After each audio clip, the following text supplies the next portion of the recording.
Good evening, everybody. Welcome to Sunday Night Live with me, Jonny Lipsham, here at jonnylipshamstudios.co.uk, here in Midlothian area of southeast Scotland.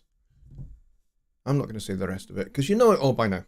Anyway, I hope everybody is doing well and has had a great few days and has had a great weekend so far.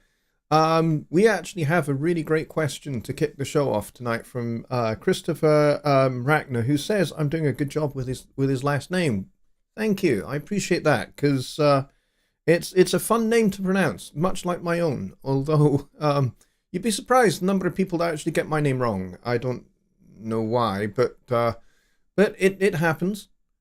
But anyway, I hope everybody is well, and let's go see. And I think it was Billy Morgan who was first in the door. He was a whole, wow, 2.5 hours ahead of time. Well done, Billy. John Hawke is here as well, and as I said, Christopher's here with his question. Paul Morgan is here as well. Dave Barcelow is here. And we got Just Bob, and we got Mike Johnson, and we got Danny Taylor, and we've got Rich Cresswell times 2 because he's Studio One Tuts and his good self. And we've also got the W5 family, and we got Ron Figura here as well, which is very, very cool. And we got Don Oliver, and that looks like it so far. But first to say, before we actually start the show, in the United States, it is Mother's Day today. It's not Mother's Day here in the UK, which is very good because I always have heart palpitations at this time of the year because all my American friends are like, Happy Mother's Day, and I'm like, oh shit, what have I done? Have I forgotten? And it's just, no, it's not Mother's Day here in the UK. And I always go, whew. So, to all you American mothers, who are mothers of my friends, or they are indeed my friends and they are mothers as well, a very happy Mother's Day to you. I hope you are being spoiled rotten and having a fantastic day. So I would like to start the show off with that. United Effect is here as well, which is awesome, and Bobby Booth has just walked in the door, which means we can actually start the show now. So awesome.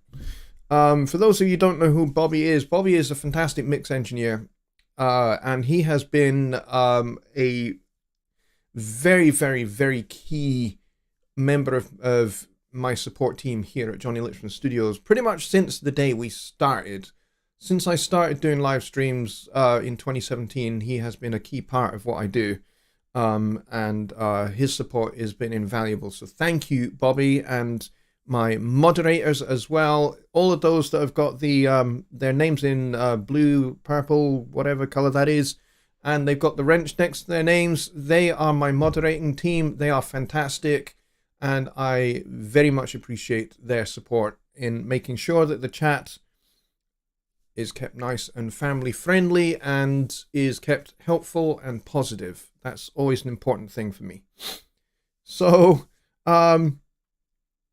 yes, Ron Figura says Rich has a split personality again. Yeah, so we have 14 people in here, but we have to remember that we've got Rich here twice, so take that into account. All right, so we're going to kick off the show with Chris's question, because it's actually a really good one. And it's all to do with lining up audio events. And he cites Gregor's video where he has done kind of alignment of audio events. And in Gregor's video, which is really, really good, by the way, if you've not seen it, go check it out. It's very, very useful. However, in Gregor's video, he does use rather transient, heavy audio.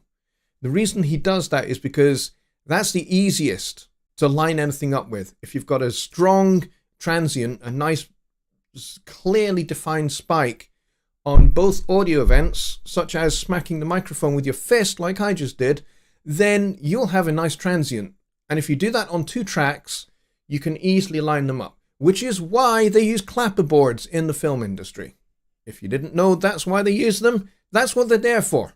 They make a nice loud bang, and that provides a nice transient spike. So when they're lining up the audio for to picture, it's dead easy. It's dead easy to do. They just line up that spike with that particular point in time, and that's how they do it. It's really simple. actually. It's really, in that sense, it's really low tech.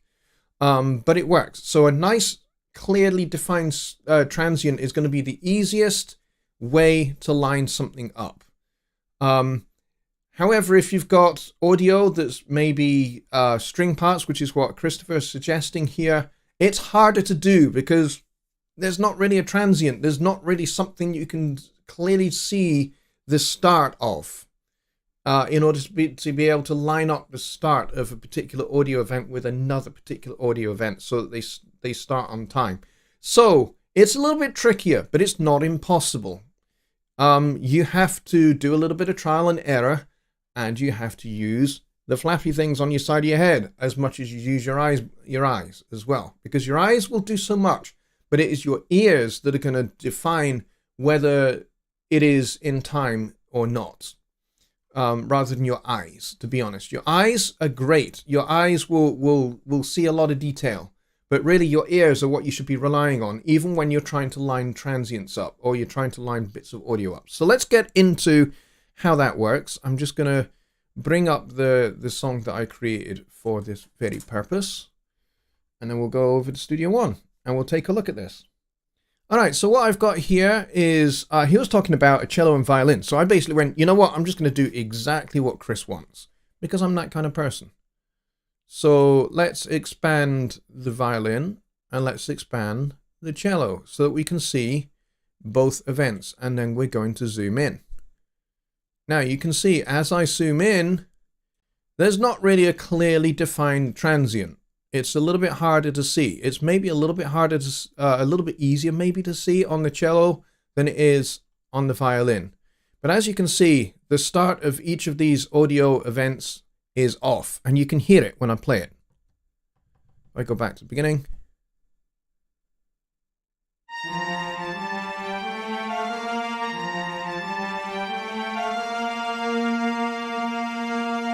Okay, so they are way off.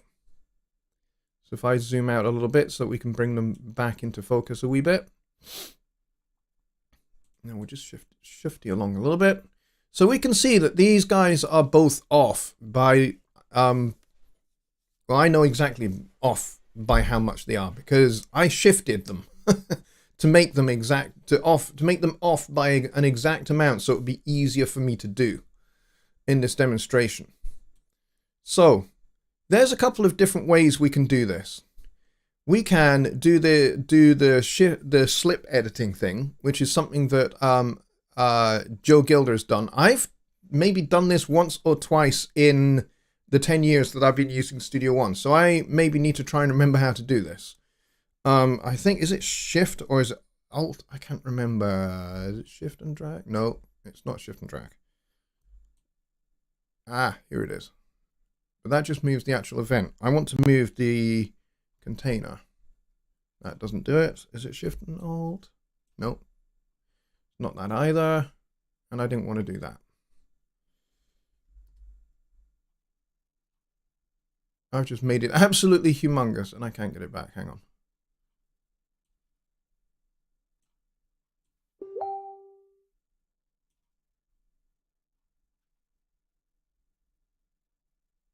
All right.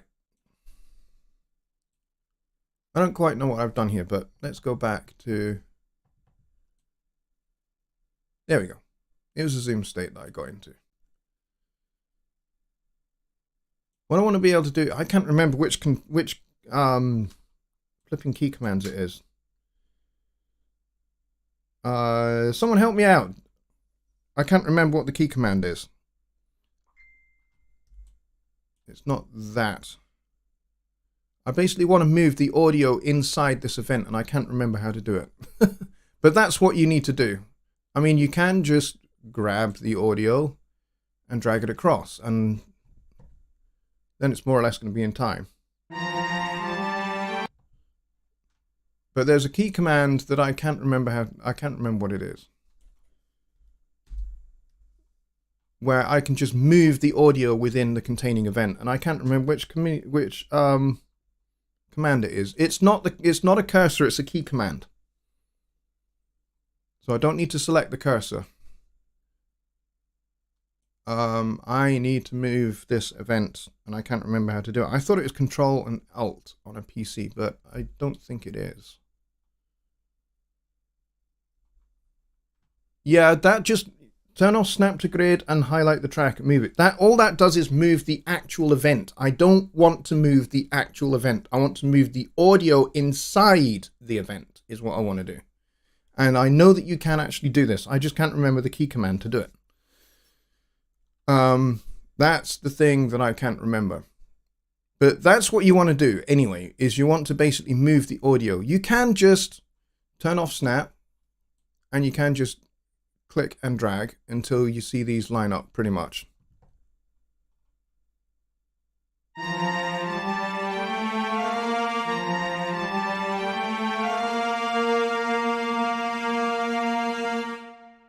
So that's pretty much in time now, just by moving the event, but that's not what I wanted to do. What I wanted to do was I wanted to Shift, Alt, or Control. That's the point. Which one? The point is, which one of those key commands is it that moves the audio inside the audio event? That's the bit I can't remember. Shift doesn't do it. Shift doesn't do that. Alt just moves, I don't know what Alt does, but it's just moving the event, which is not what I want.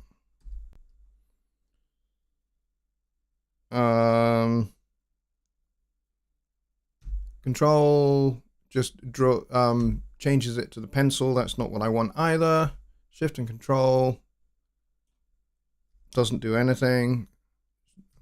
Shift and Alt is zooming in, which is not what I wanted to do.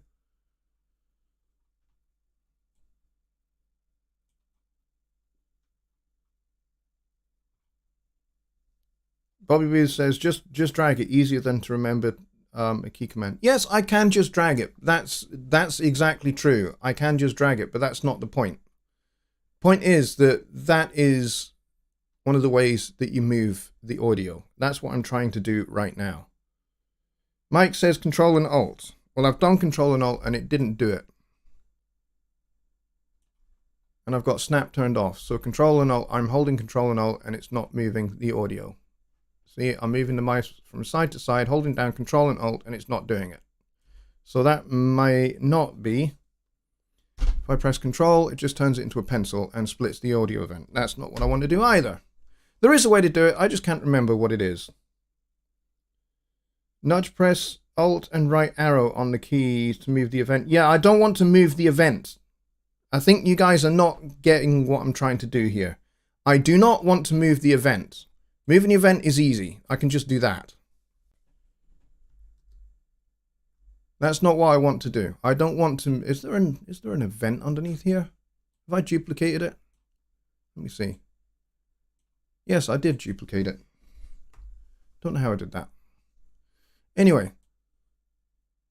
I don't want to duplicate it. I don't want to use select arrow tool and then press and hold Control and Alt. Yeah, I'm using the arrow tool. This is the arrow tool.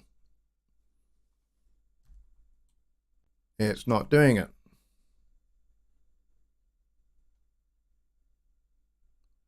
So it's not moving. Maybe it's because it's too tight to the end of this event that it can't move. I don't have snap on. Snap is not on. So it's not doing it. Not doing it whichever way I want to do it. I mean, even if I wanted to move it up to this end, it's not. Control and Alt is not doing it. I'm pressing Control and Alt on my keyboard and I'm moving the event. It's not moving. I'm moving my mouse. It's not doing it. So Control and Alt must not be it. Make the view smaller than the event. I don't know what you mean by that.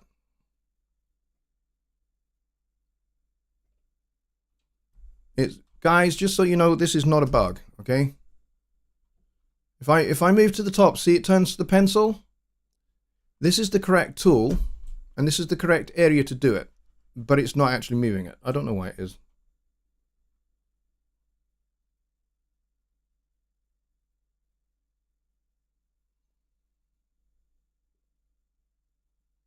You need to click and drag while holding down Control and Alt. I am holding down Control and Alt.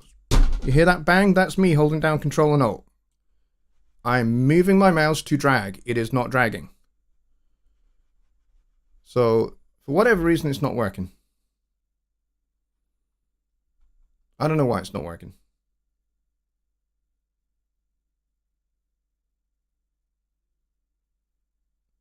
Yeah, I realized that David has copied and pasted straight from the Studio One manual. I get that.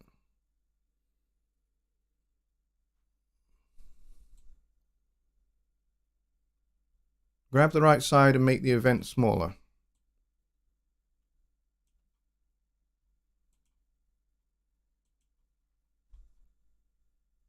Okay, let's try that.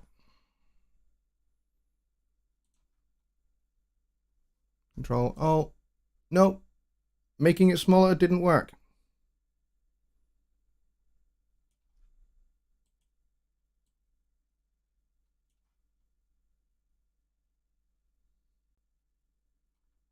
So I don't know why it's not working, but it's not working. It's not doing anything. That audio is not moving. But that's the way you would normally do it. I don't know why I can't get it to work. So for right now, I'm just going to drag and move that until it's more or less in line. And then I'm going to zoom out.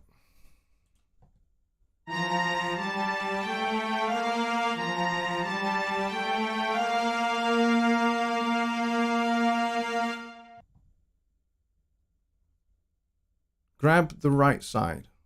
Okay. If I do that, then there's no room for the audio to move. So this is not making any sense to me.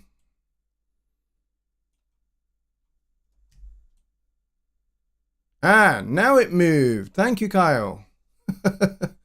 So that's what I was doing wrong. I had too much room at the end of it. Okay. Now that makes sense. All right, let's try and undo all of that. Oops. I appear to have gone too far with the undo history. No, no, no, no. Don't want to do that. I said nope. History.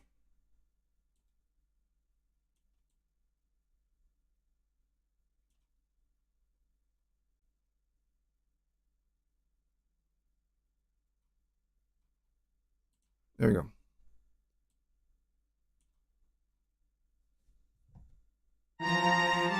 Anyway, Kyle for the win there. Well done, Kyle. Thank you. The event was actually too big at the other end of it. That's what the problem was. That's why doing this was not doing anything. So that makes total sense. So if I move this that way,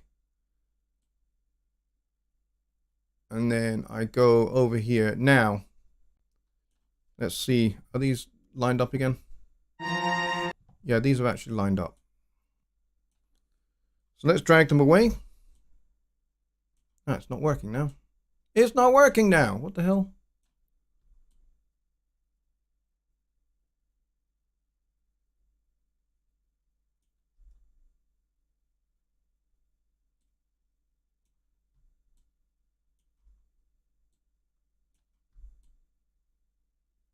Okay, so there's only so far that I can appear to move this.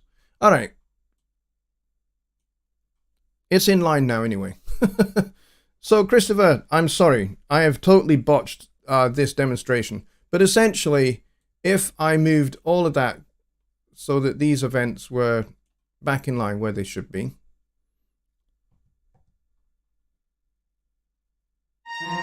we can see that those are totally out of whack. So what we want to do is we want to grab this audio and move it until the audio for both top and bottom events lines up. Let's enlarge this one just to be sure that they do. And to me, that looks like they are pretty much in line.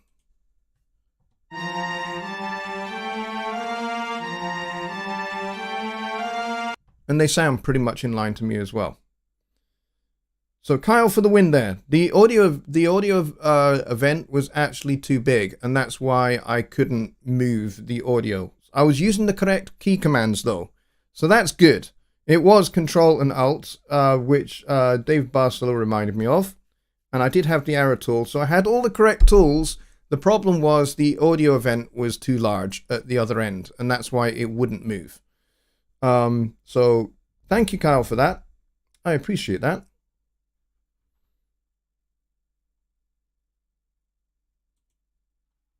There we go.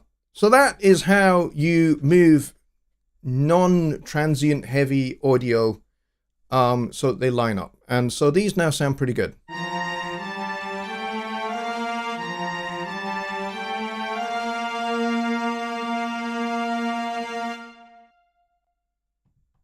And of course, Mike says another option is to use negative track delay. Definitely, in the case of where you're using strings, and this is something that Rich Cresswell has talked about at length, and he's got various videos and things on this subject as well. But if you're dealing with orchestral sounds from a VST orchestra, then you will find, I mean, even with the PSO here, which is what I'm using the Persona Symphonic Orchestra, the onset of the note, particularly of the cello, if I solo up the cello here, and if I put this against the click track,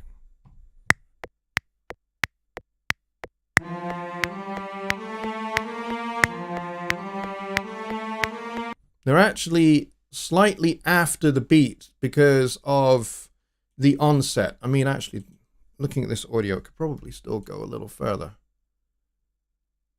across.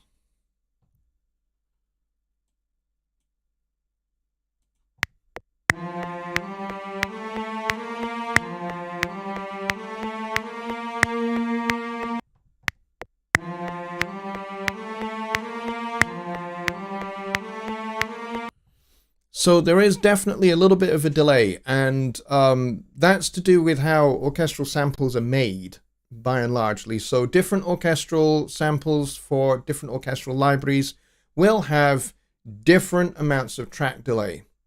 And the way you need to compensate for that is by using negative track delay. And what that is, yes, we should.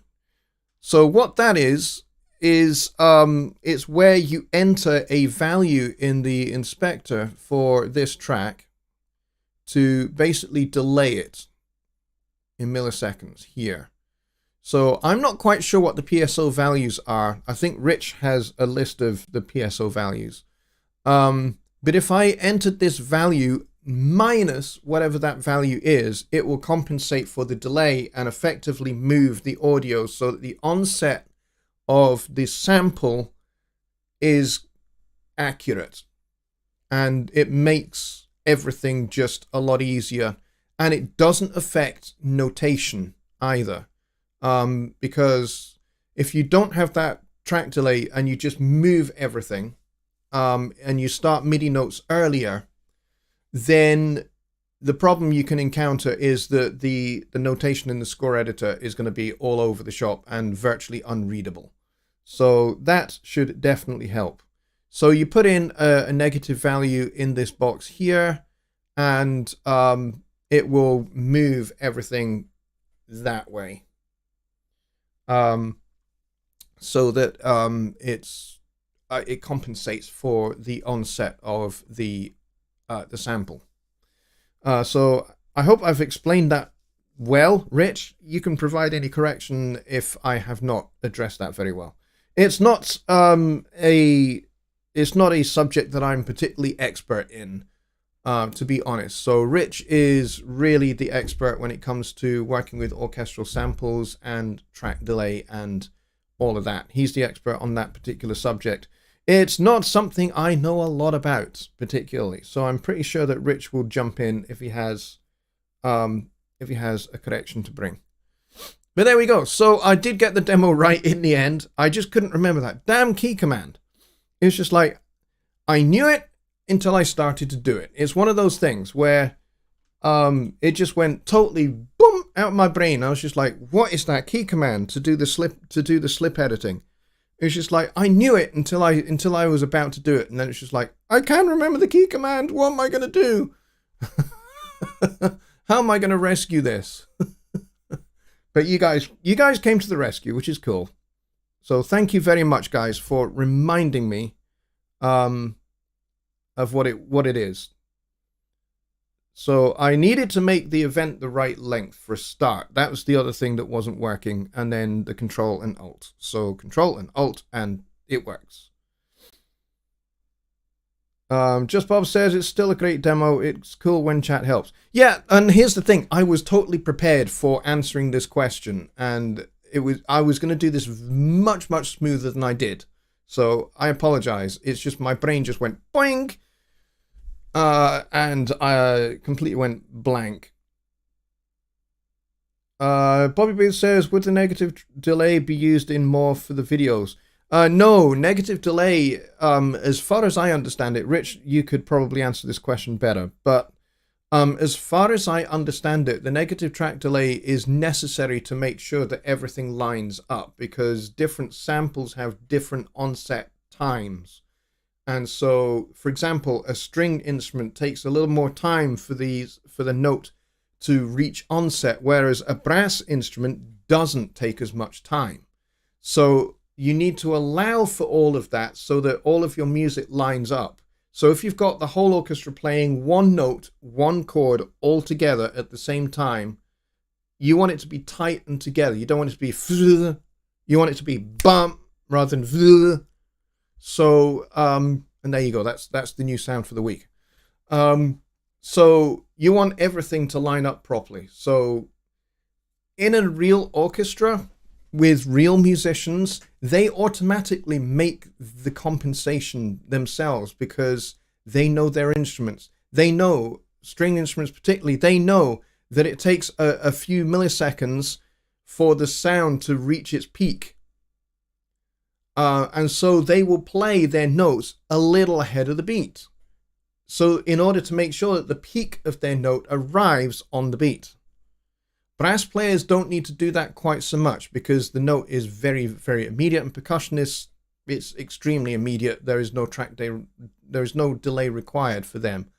But strings in particular, it takes a little bit of a time for the onset of the note to reach its peak. And so string players play a little bit early to compensate for it. Now, because we're dealing with virtual instruments, they don't know to do that because it's not programmed into them to do that. It would be great if it was, but, you know, they're not. So you have to calculate what that delay is going to be, and then you have to compensate for it directly inside Studio One. It would be great if the track delay was calculated for you and you could just do it dead easily, but at the moment you can't really do that. Rich says, if anyone wants to talk about negative track delay and you have half a day, I've got you. There you go. It's not a simple subject because first of all you have to understand why it is required. And the second thing, I mean, that's kind of the first thing. But prior to that, the thing before you get to that first thing, the first thing you have to realize is it's not a bug in Studio One and it's not a bug in your orchestral sound library. It is just the way these things work. Because samples are recordings of real instruments. And so when you record a real instrument, it has a real onset. So it's not anything to do with Studio One, and it's not anything to do with your orchestral sample library, especially if you've got a really, really expensive library. It's nothing to do with that. It's to do with the time it takes for an instrument to reach its peak onset of its transient. Now, all sounds have transients, but sounds like strings, because it's a bow being dragged across a string, doesn't have a particularly obvious transient. It just doesn't, because the bow basically starts the string moving and then you hear the sound. Whereas with a percussion instrument like a snare drum, you strike it with the stick and it's immediate. The transient is immediate and it's obvious. It's large. It's a large spike. Something like a brass instrument, you attack the note with your tongue. You go ta into the instrument. And so when you do that, again, you don't have much of a delay. The sound comes out pretty immediately. Now, something like a tuba, it's a bigger instrument. There's all that tubing that the air has to go through. So that does take a little bit of time, but essentially it's the same thing as a trumpet. So yeah, that's the story with that. Christopher says you did great. Thank you. Well, thank you very much. I appreciate that. Rich says MIDI knows when to play the note. Negative track delay says play that note earlier in the same way a player plays slightly ahead of the beat to accommodate the sound of their instrument. Yes, exactly. Exactly right. That's the best way to explain it.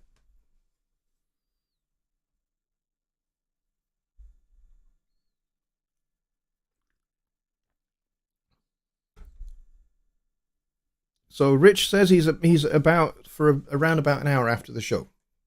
So Chris, yes, if you want to contact Rich, I suggest you arrange a time when he can kind of help you with that. Cool. All right. So any other Studio One questions, folks? Because we are about halfway through the show and I would love to get some more questions in before we wrap up.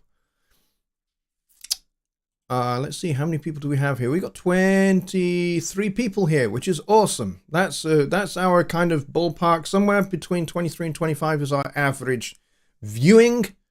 So if you're new here and you have never seen the show before and somebody has suggested this to you, thank you for coming. I appreciate you. I appreciate you a lot. Please do hit the like button if you like what I'm doing here. Please go and check out all the other videos I've got, and also check out the other 840 or so, I think, shows that we've done now. Actually, let's actually check. How many shows have we done? This is an important question. I need to check this out. And see exactly how many shows I have done. For Sunday Night Live. This is show number 287 or 288, I think.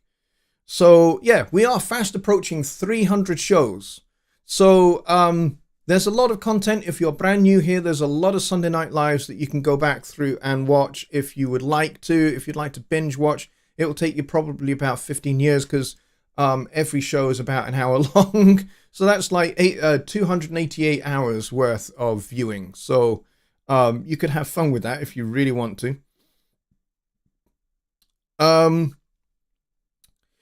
And of course, there's the Songwriting Simplified playlist there. We've only got 12 shows that are on my channel since I have taken over the show full time.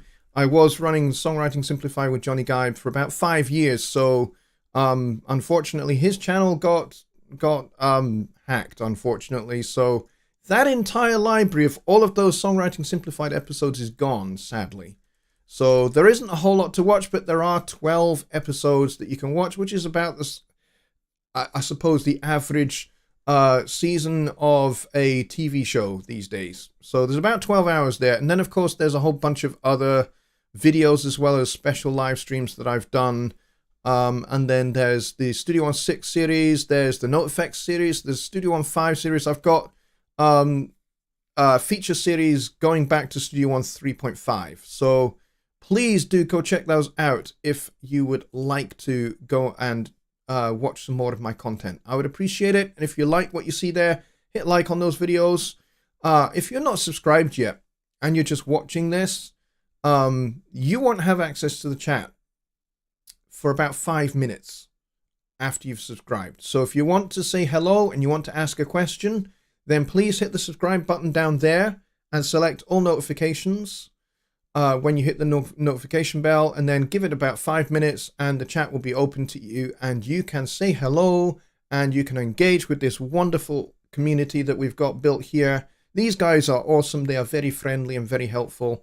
And if I'm doing a demonstration and or something, and you want to ask a quick question, one of the guys here and gals here will deal with it for you. They are great.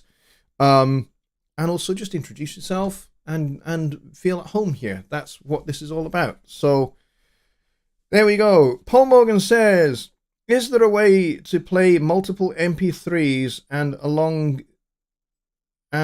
with them a voiceover? It's for a radio show.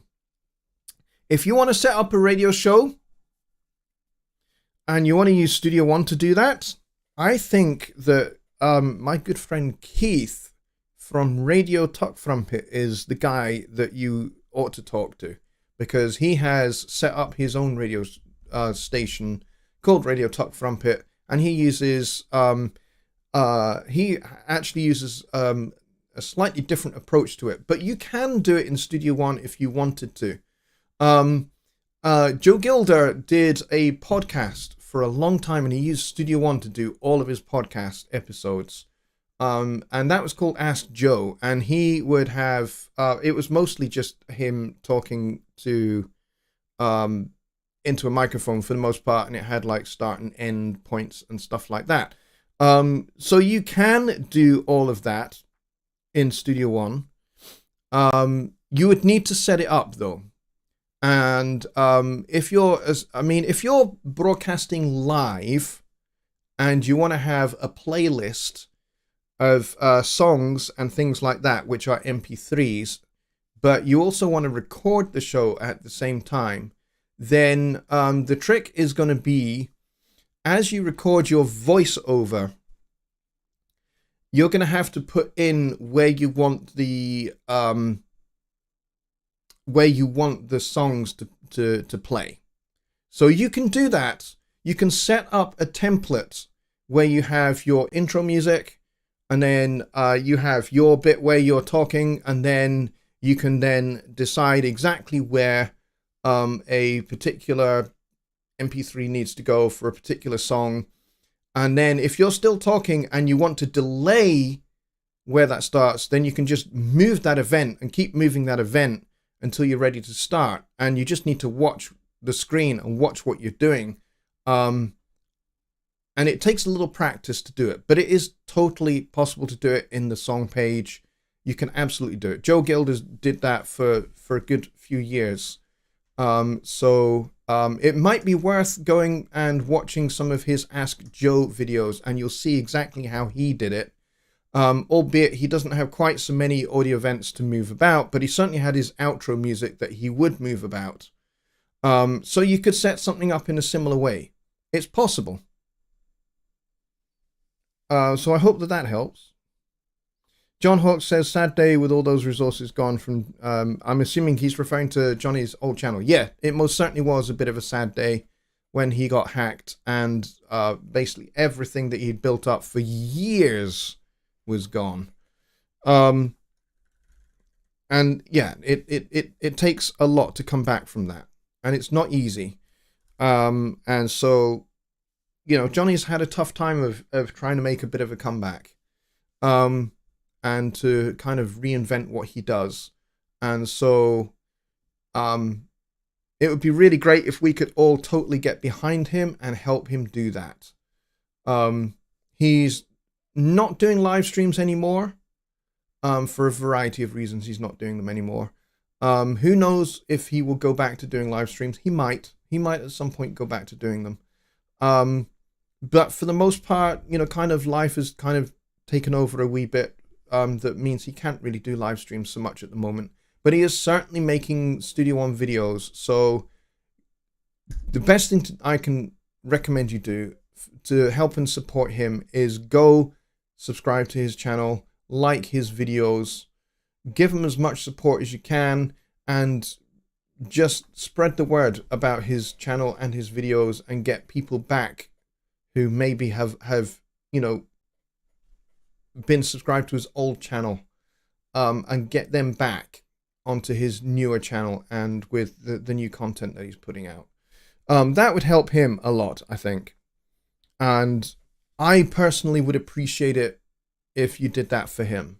because that would please me quite a bit, because Jonny and I are very close friends. We've known each other for nearly 10 years, and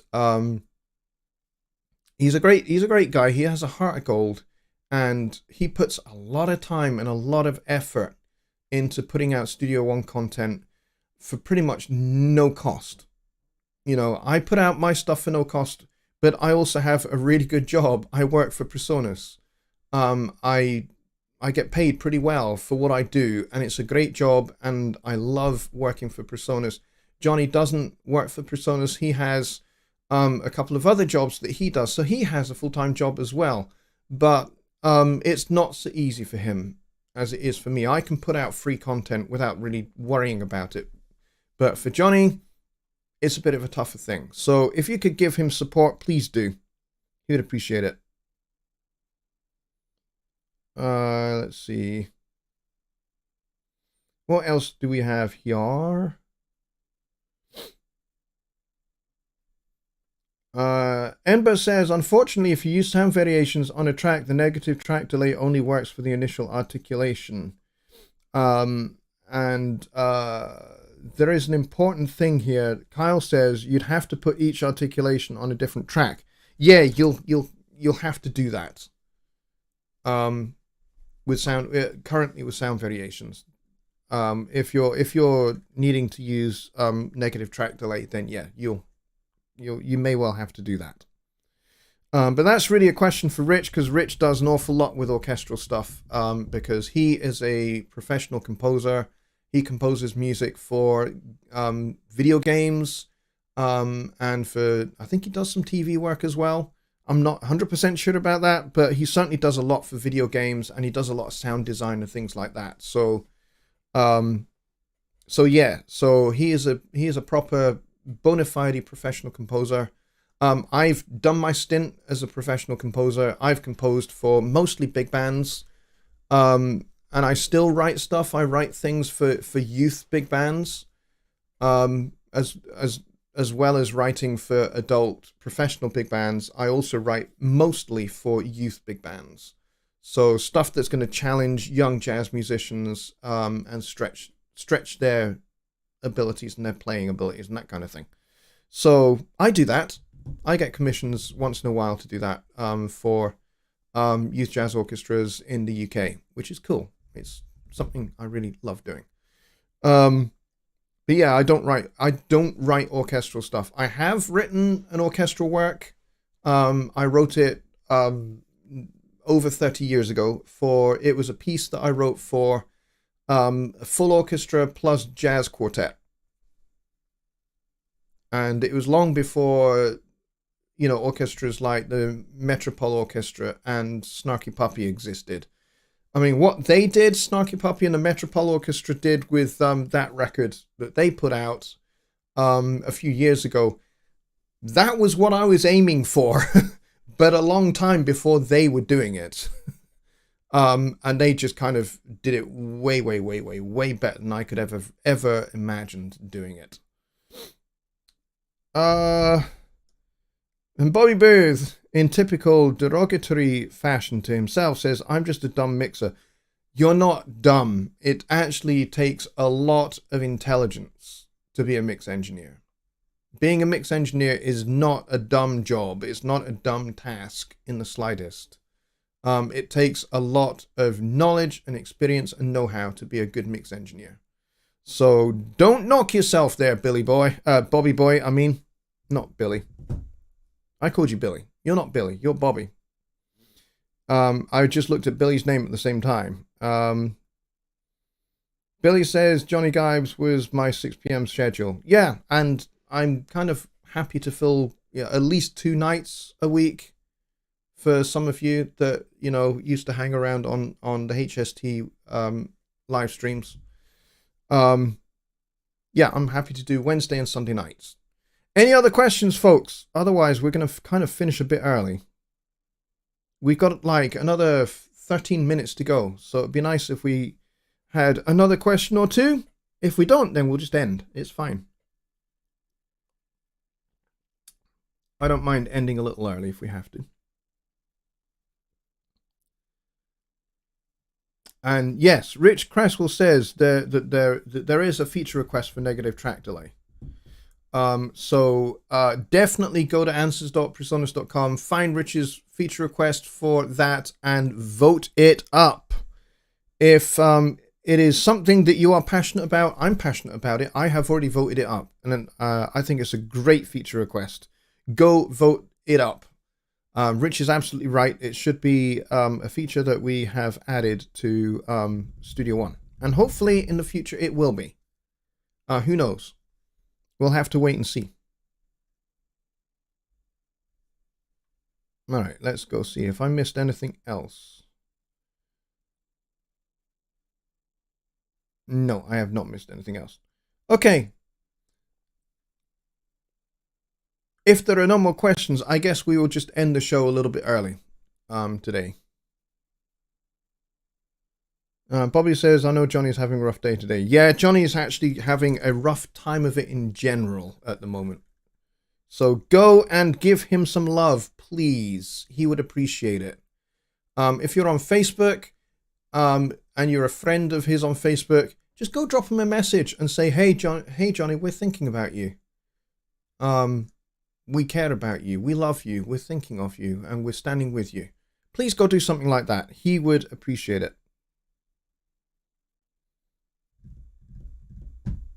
That's good.